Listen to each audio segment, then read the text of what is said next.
And to introduce the session, I'm very pleased to welcome the Honorable Rachel Notley, who is the Premier of Alberta.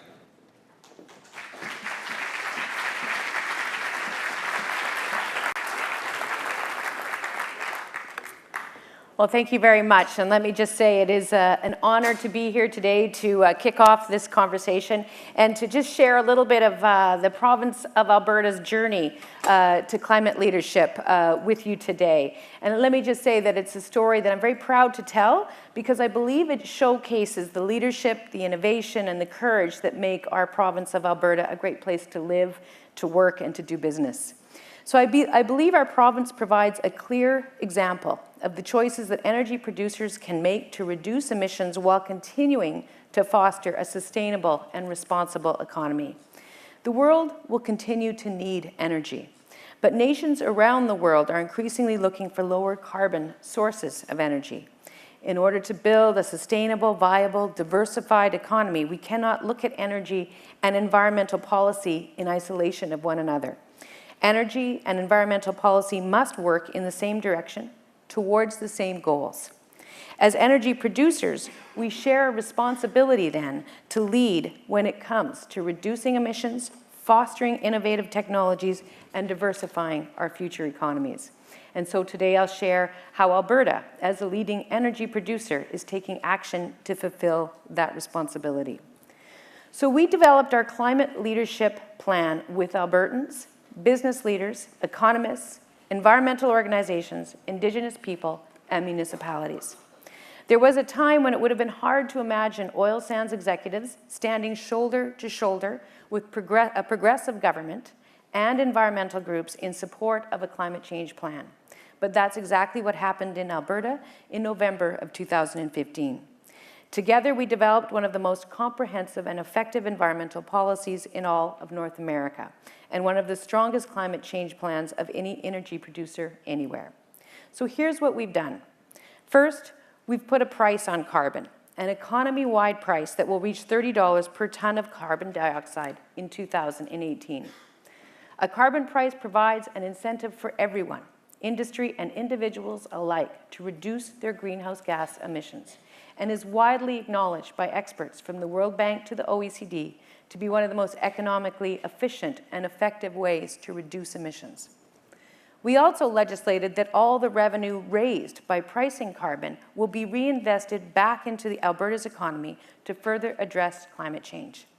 We will provide rebates to lower and middle-income Albertans to help them with the transition to the carbon pricing, and the balance will be invested in measures to further reduce our province's emissions, including renewable energy, research and technology, public transit, energy efficiency programming, and to support communities' transition off of coal.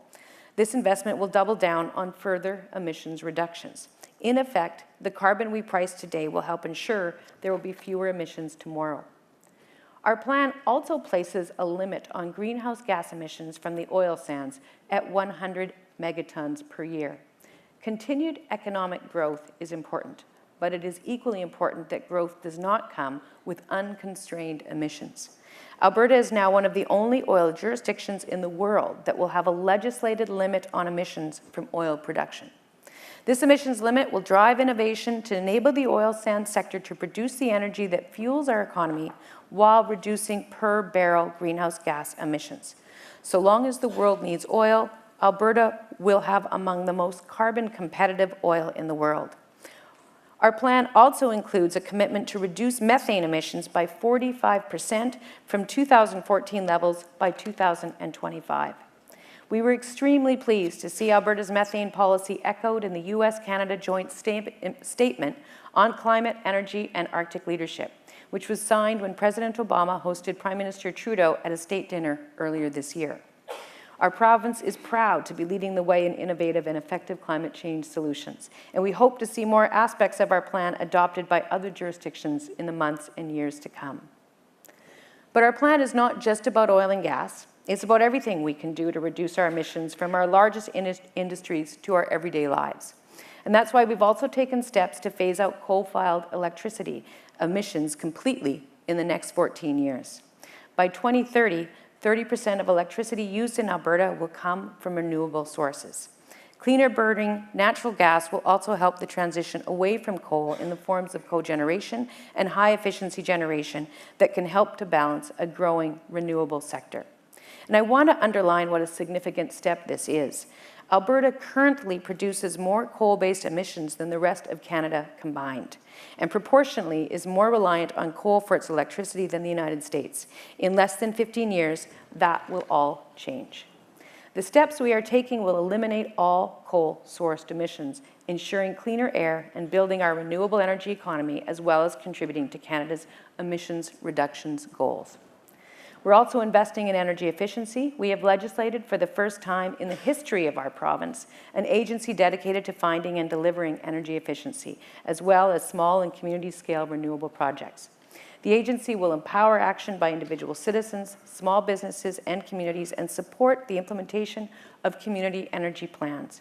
We are looking at all sectors of the economy and all sources of emissions, and we are working together with the people of our province to find new ways to reduce our emissions while supporting and diversifying our economy. So in conclusion, leadership on climate change is one of the best things that we can do to secure a healthy and prosperous future for our province. But it's not just the smart thing to do, it's the right thing to do. My province is home to nearly 11% of the world's proven oil resources. The oil sands are the third largest oil deposit on Earth. We are an energy powerhouse. But we are also global citizens, and we recognize our responsibility to be active partners in the fight against climate change, and we are demonstrating that we will do our fair share. The fact is, energy producers can be environmental leaders, and our energy industry not only accepts this reality, they are actively supporting our climate leadership plan. We know that we need to take action, and we are working together to build a greener, cleaner, and more diverse future for our energy economy. Our province's emissions were forecast to continue to grow unconstrained for decades to come. Taken together, the actions in our plan will see our emissions peak in the next 5 years and start to decline after that, even as our economy continues to grow. Our plan has received wide support from industry leaders to world leaders at the COP21 conference in Paris, and we will continue to lead the way on climate change policy while producing responsibly produced energy to markets around the world. With Alberta's climate plan, we are not only ensuring the future of our energy economy, we're also ensuring that Alberta continues to be one of the best places in the world to live and work and do business by fostering a sustainable and responsible energy economy, reducing pollution, and protecting our natural environment and our way of life. So thank you for this opportunity to share a bit of the details about our plan, and I'm looking forward to what I'm sure will be a very lively and engaging discussion. Thank you.